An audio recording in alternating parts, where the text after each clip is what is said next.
Hello everyone, Chef Maka here. Thank you for clicking on this video. In today's video, I've got a very interesting recipe for you. This is my take on a Filipino dish called Bicole Express, which is a stew consisting of pork and coconut milk. The ingredients for my recipe are as follows. I have 2¼ pounds of pork loin, 1 large onion thinly sliced, 2 ounces of raw sugar. Here I have my sauces, which is 2 tablespoons of fish sauce, 2 tablespoons of soy sauce, and 1 tablespoon of shrimp paste.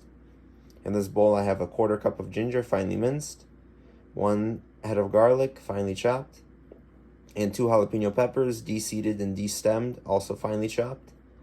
I have 1 quart of homemade pork stock, which is unsalted. And I have here in this bowl 1 large coconut. This is the flesh and the water. What I'm going to do is use this to make my coconut milk. Now, you don't have to make fresh coconut milk at home. You can certainly go to the store and buy 2 cans of whatever preferred coconut milk you like to buy. I recommend AROY-D because it is full fat and doesn't have any chemical additives. What you don't want to buy is any coconut milk that is sweetened, such as coconut cream. That's used in desserts and drinks, and you're not going to want to use that in this recipe because you want to control the sweetness. Now the first step is going to be to warm this in the microwave for 2 to 3 minutes. The reason I do that is because when I squeeze out the milk, I find that it comes out much better when it's warm, because when it's cold, the fat kind of coagulates and sticks together. So yeah, I'm going to heat this up and I'm going to show you how I prepare the coconut milk.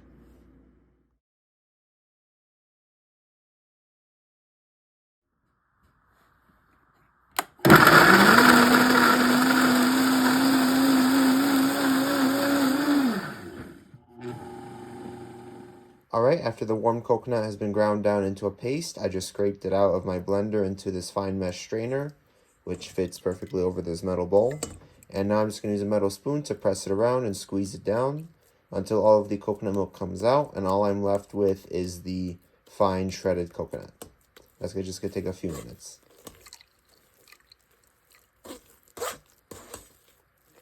And what I'm doing is just rotating it all around. The stuff on the bottom is getting mixed with the stuff on the top so that it's all evenly pressed. Again and again until I feel that all the coconut milk has come out. Now, alternatively, if you don't want to do it this way, you could squeeze it by hand, although that can be a bit messier. Another method is to use a cheesecloth, which does work. You can use a cheesecloth. Just have to make sure it's very, very clean and it doesn't have any residual smells from whatever batches of cheese or other projects you've been using it for previously.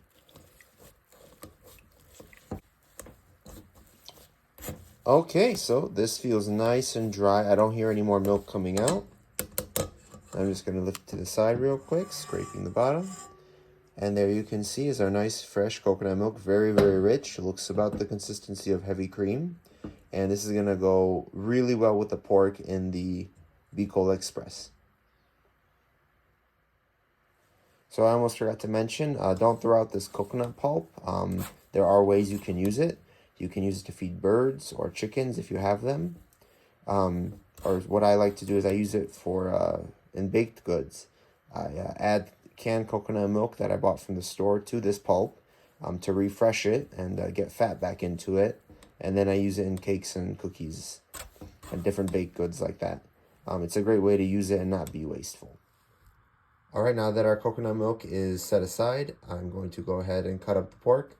Once again, I have 2¼ pounds of pork loin. You can use any cut you want. It can be bone in, it can be skin on. But pork is traditional, and that's what I've decided to use. It's what I had on hand. You can also use any kind of protein you want. Could be fish, could be beef, chicken, can even be vegetarian. But what I'm going to use is this cut right here. And the way I'm going to prepare it is simply by cutting it into nice thin strips. By cutting it first into slices. Then taking my slices, laying them down flat.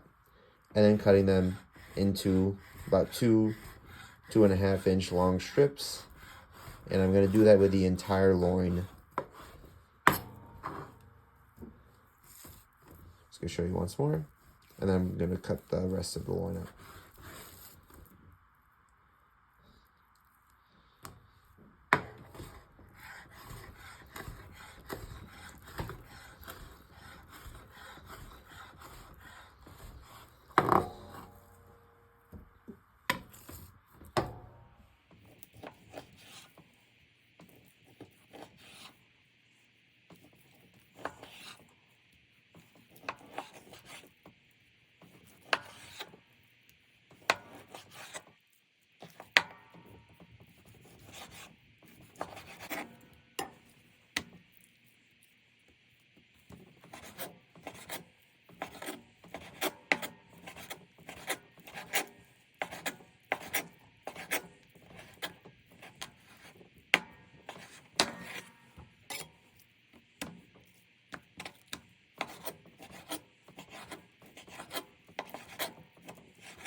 Alright, so that's all our pork sliced up.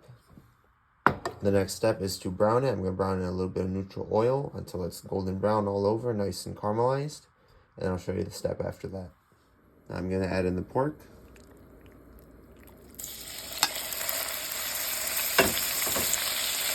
And brown it, stirring occasionally for about 10 minutes, 10 to 15.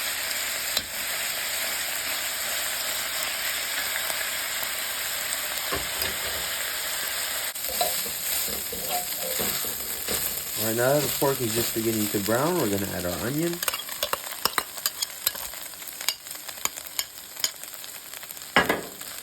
And just a tiny bit of our pork stock, which does have some fat on the top.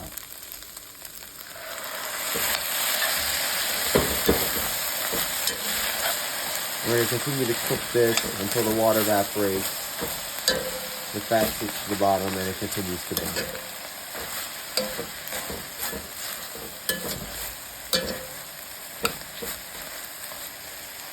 Alright, now that the pork and the onions have a good color to them, I'm going to add the aromatics, the garlic, the ginger, and the jalapeno.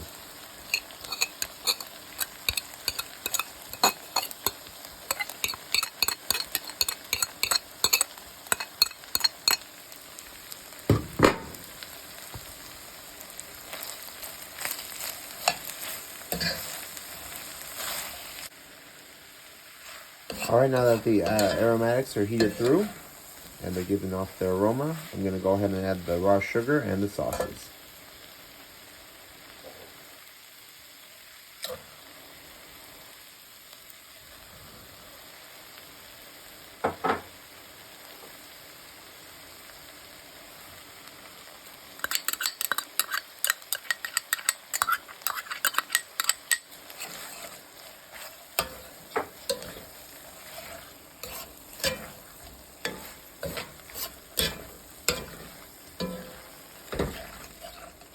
And I'm going to heat this up just a little bit longer, keeping it on medium heat, about 5 minutes, and then we'll be ready to add our coconut milk and the rest of the broth.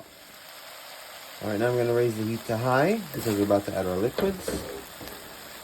Here's the broth.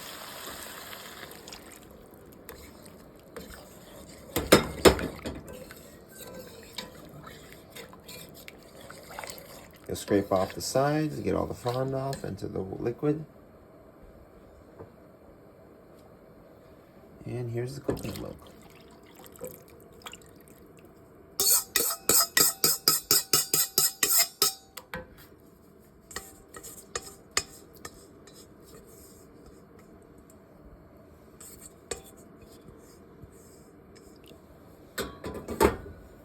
I'm going to bring this to a boil, and then I'm going to place it in the oven at 350 degrees for about 1 to 2 hours. I could keep it on the stove, and I probably will keep it on the stove for a little bit longer, just to reduce it a little bit, get it up to temperature, and then transfer into the oven so I don't have to watch it until it thickens and the flavors develop. I may or may not thicken it with cornstarch.